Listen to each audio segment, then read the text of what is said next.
Shalom teman-teman sekalian, kita berjumpa lagi dalam Inspirasi Batin kali ini yang saya beri judul Don't Judge a Book by Its Cover. Yang kira-kira terjemahan bebasnya apabila kita hubungkan dengan inspirasi batin kita kali ini adalah jangan menilai seseorang dari penampilannya, dari apa yang kita lihat. Pada kali ini yang akan kita ambil adalah dari bacaan Injil Markus bab 12 ayat 38 sampai dengan ayat 44. Sebelum masuk ke dalam Injil Markus, seperti kita ketahui, inti dari ajaran Kristus, dasar dan kesimpulan dari ajaran Kristus adalah kasih. Itu sama seperti tercantum di dalam Injil Matius bab 22 ayat 37 sampai 39. Di situ diceritakan seorang ahli Taurat yang datang kepada Yesus lalu bertanya, "Guru, hukum apa yang paling utama dan terutama?" Yesus menjawab, "Kasihilah Tuhan Allahmu dengan segenap jiwamu, dengan segenap akal budimu, dan segenap lainnya. Dan yang kedua adalah kasihilah sesamamu sama seperti engkau mengasihi dirimu sendiri." Itu dasar dari ajaran Kristus.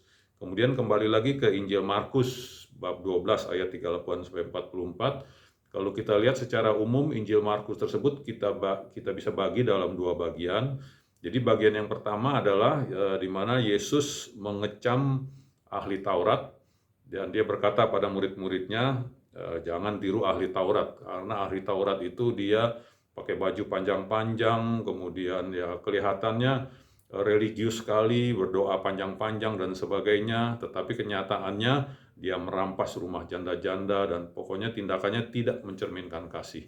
Jadi motivasi dari ahli Taurat tersebut untuk kelihatan religius, berdoa, kelihatannya saleh, itu motivasinya bukan untuk mengasihi sesama, tapi untuk egonya diri dia sendiri, agar supaya dia dipandang baik, supaya dia dipandang pandai, supaya dia dipandang suci dan sebagainya.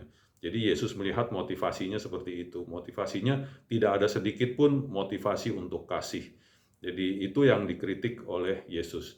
Tetapi di sini bukan berarti bahwa Yesus melihat profesinya ya. Jadi bukan berarti Yesus membenci atau Yesus mengecam seluruh ahli Taurat. Tidak seperti itu juga. Karena kalau kita lihat lagi Injil Markus bab 12 yang sebelumnya, yaitu dari ayat 28 sampai ayat 31, tadi yang kita lihat hukum yang terutama dari Injil Matius, ini dari Injil Markus sama juga. Jadi seorang ahli Taurat bertanya kepada Yesus, hukum apa yang terutama? Yesus jelaskan harus mengasihi. Yesus, hukum apa yang terutama? Yesus jelaskan harus mengasihi Tuhan Allahmu dengan segenapnya dan mengasihi sesama. Kemudian ahli Taurat itu berkata, memang benar, dia bilang, dia setuju, memang seharusnya seperti itu. Nah, kemudian kalau kita lihat di ayat 34, Yesus berkata kepada ahli Taurat tersebut, engkau tidak jauh dari kerajaan Allah. Jadi artinya tidak semua ahli Taurat seperti itu juga. Ya, ada ahli Taurat yang memang tindakannya mencerminkan kasih, rendah hati, dengan tulus, dia mengerti apa yang Yesus ajarkan dan dia jalankan juga. Kalau kita lihat lagi yang lebih jelas lagi di Injil Matius tadi, bab 22 ayat 36, si ahli Taurat itu bertanya kepada Yesus dengan mengatakan guru. Jadi artinya dia merendahkan diri. Jadi ini semuanya ketulusan ahli Taurat tersebut dan kerendahan hatinya itu mencerminkan kasih. Nah, itu berkenan kepada Yesus. Jadi tidak semua ahli Taurat dikecam oleh Yesus. Kemudian bagian kedua dari Injil Markus bab 12 tadi dikisahkan mengenai ada orang kaya yang memberikan sedekah atau memberikan, kalau sekarang itu mungkin memberikan kolekte atau sumbangan yang besar, dan ada janda miskin yang memberikan sedikit. Tapi Yesus berkata bahwa janda miskin itu memberi lebih banyak daripada orang kaya tersebut. Kalau kita baca lagi di situ, Yesus tidak mengecam orang kaya itu, Yesus tidak mengkritik orang kaya itu. Yesus cuma bilang orang kaya itu memberi dari kelebihannya. Jadi artinya ya orang kaya itu ya wajar-wajar saja gitu, jadi tidak dikecam juga. Nah, di sini memang kalau kita lihat kita memerlukan juga orang kaya, karena orang kaya itu memberi dari kelebihannya dan memberi dalam jumlah besar. Dan jumlah yang besar itu kan memang sangat berguna kan, bisa diperlukan untuk kegiatan sosial dan sebagainya seperti itu. Dan dalam kondisi saat sekarang pun hal tersebut masih terjadi. Ada orang kaya yang memang hatinya dipenuhi belas kasih dan menyumbang dengan jumlah besar dengan motivasi yang baik. Contohnya beberapa waktu yang lalu saya baca ada kabar dari eh, program pangan sedunia, itu direkturnya David Beasley, dia bilang kalau Elon Musk mau sumbang 6 miliar US dollar, itu kelaparan di dunia bisa teratasi, dia bilang. Elon Musk itu orang terkaya di dunia saat ini yang punya Tesla.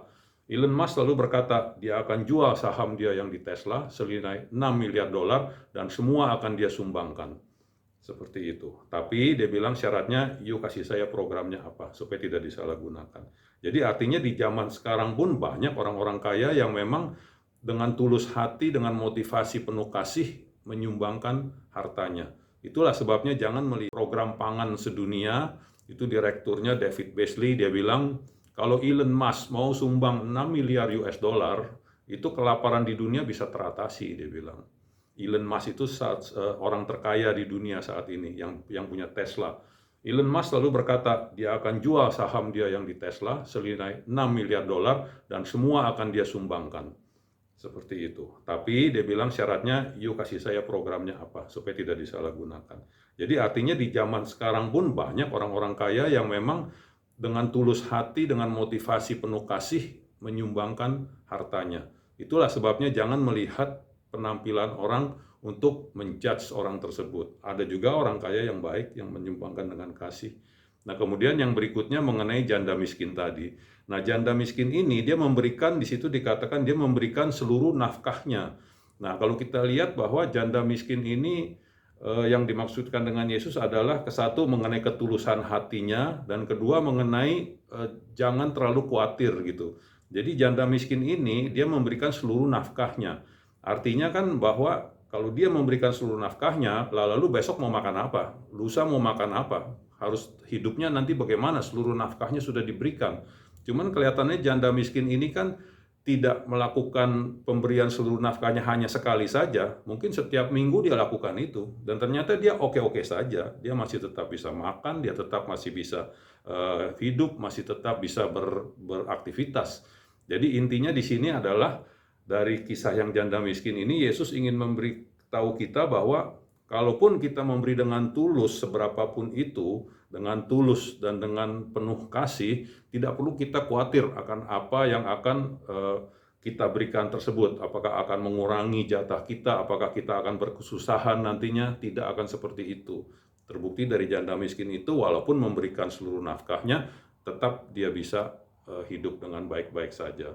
Dan itu dilihat dari ketulusan hatinya lebih bernilai daripada pengorbanannya, itu lebih bernilai daripada orang kaya yang memberikan sebagian dari kelimpahannya. Nah, hubungannya dengan komunitas kita adalah bahwa kalau kita lihat yang dari orang Farisi tadi, kita lihat dari orang kaya tadi, kita lihat dari janda miskin tadi, mereka mempunyai penampilan yang berbeda-beda gitu ya. Dan kalau kita lihat di komunitas kita, anggota-anggota kita, pengurus-pengurus kita pun dari orang yang berbeda-beda. Mereka punya penampilan yang berbeda-beda, mereka punya karakter yang berbeda-beda. Nah, sebaiknya kita sebagai anggota, kita, pengurus-pengurus kita pun dari orang yang berbeda-beda.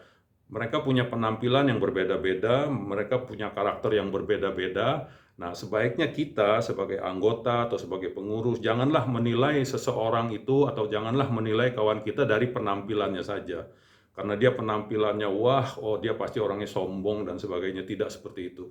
Karena dia orangnya tegas, wah ini nggak benar, kita tersinggung, lalu kita mundur dan sebagainya. Tidak seperti itu. Dia tegas mungkin karena dia ingin menegakkan disiplin dan sebagainya. Jadi kita lihat bagaimana tingkah lakunya, apakah mencerminkan kasih atau tidak. Masalah karakter dan masalah penampilan itu hanyalah covernya saja.